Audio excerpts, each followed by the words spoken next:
Welcome to Nell Town Model Railway. I'm John.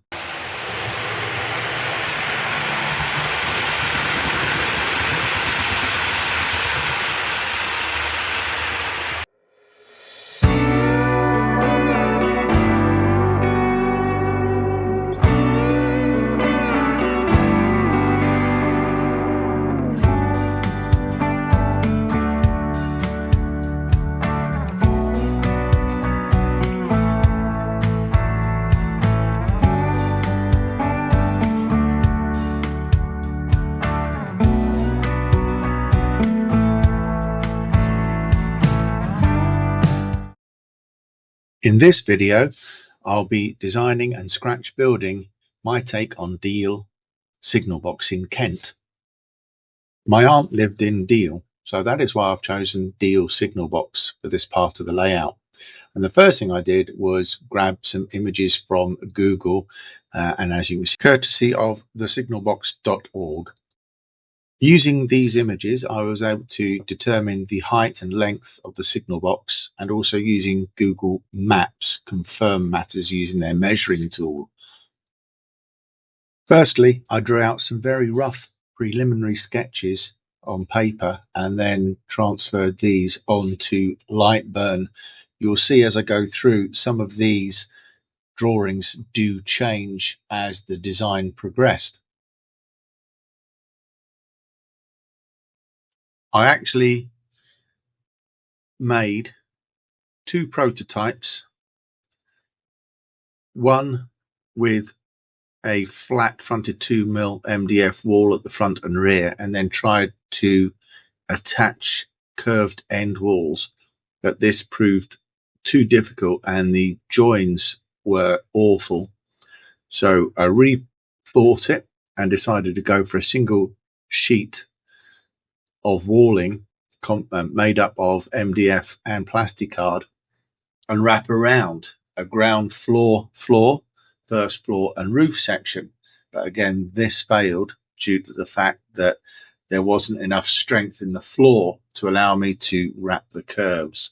So I finally opted for a solid block from ground floor level up into the floor where the signal would work, made up of 13 bits of 2mm MDF.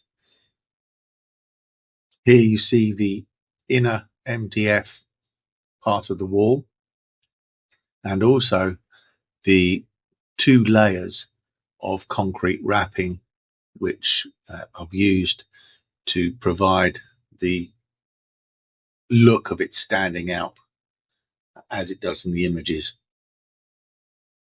You then see the letters cut out, ready to be glued onto the concrete facings.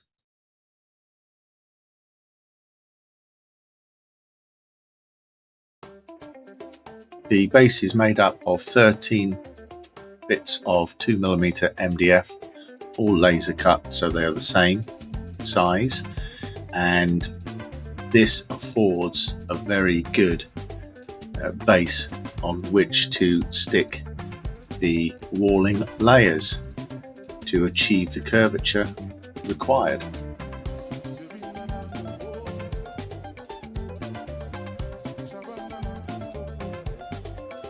I have a sheet of Southeastern fine cast Flemish bond brick plasticard, so the next stage was gluing the 0.9mm MDF backing sheet to the internal face of the plasticard, which I used Yoo-hoo for.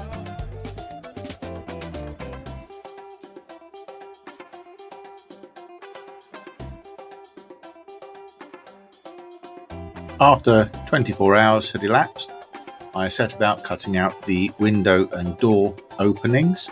Note the door is at the rear on my model, and then added a door and door frame.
Once the acetate sheet had been glued in place, I then set about gluing the exceptionally small letters onto what would be the concrete facing.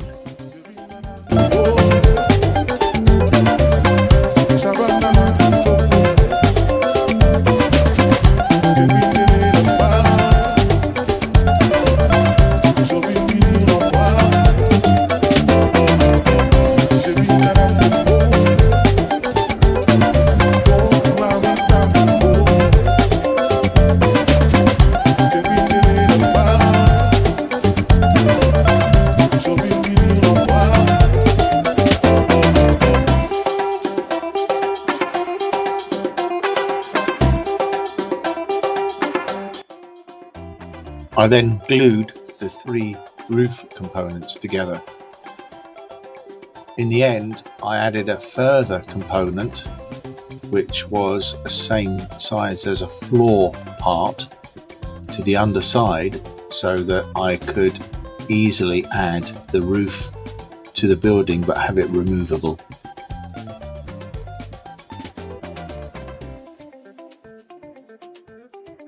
In this section, you'll see that I have already glued the base squarely to the front of the walling section.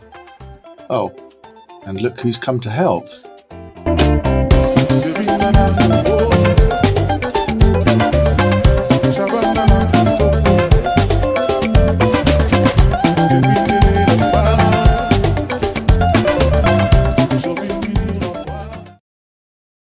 At this point, the wall and base section had had 24 hours to dry, and I decided to use a hairdryer to gradually warm the plasticard and MDF to a point where I could manipulate it around the curve of the wooden block and then set it with tape for another period of time to allow it to cool and hopefully retain the curvature.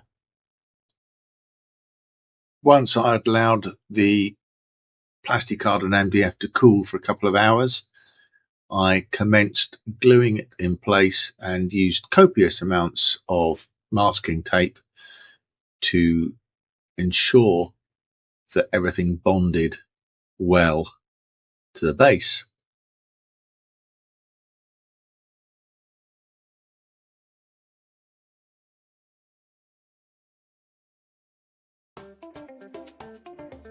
After the walls and block had fully cured and dried, I then painted the brickwork using a Humbrol Acrylic Generation 2 number 70 in matte, which is a dark brick red.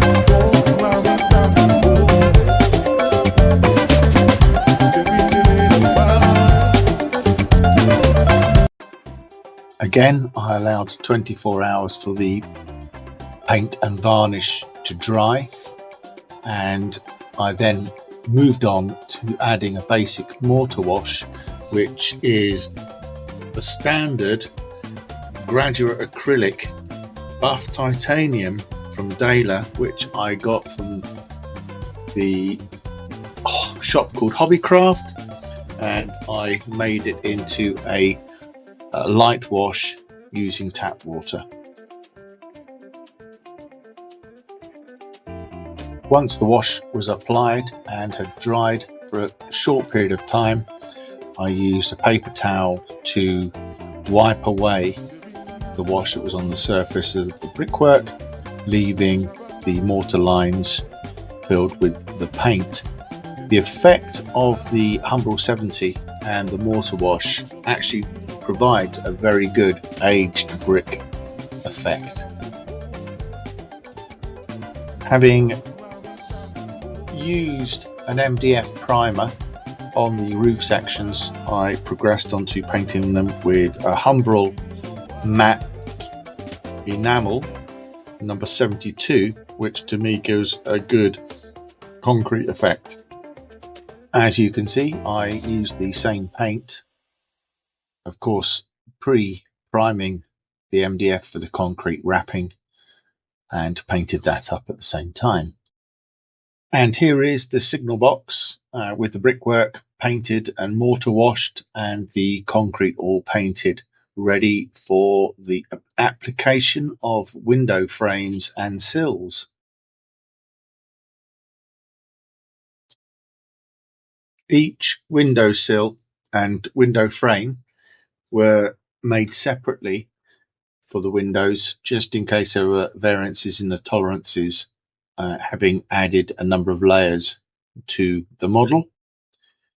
I also had to bend the plastic strip using, again, the hairdryer in order to have the curvature to go on the end windows, which did take a little bit of time, but achieved it nonetheless. And here is the signal box with the window sills and frames added. And in the next little excerpt, you'll see the window sills painted in concrete.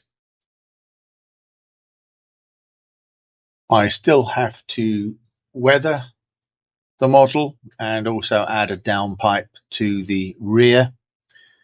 And once that is done, add it to the layout. But due to the location it's going to be in, it's an intricate method I've got to use, and I will have to cut out a little bit of my scenery and have the signal box raised, so it will be unusual. In the next video, I'll be making the walling and adjusting the scenic detail on the layout to allow me to install the signal box, and you'll also see it weathered. I'd like to also take this opportunity to thank all of those of you who have subscribed to the channel. I've now got over 500 subscribers, which has really blown my mind. But if you still enjoy watching what I'm doing, please let other people know and try and bring them into the model railway hobby. Thank you very much indeed.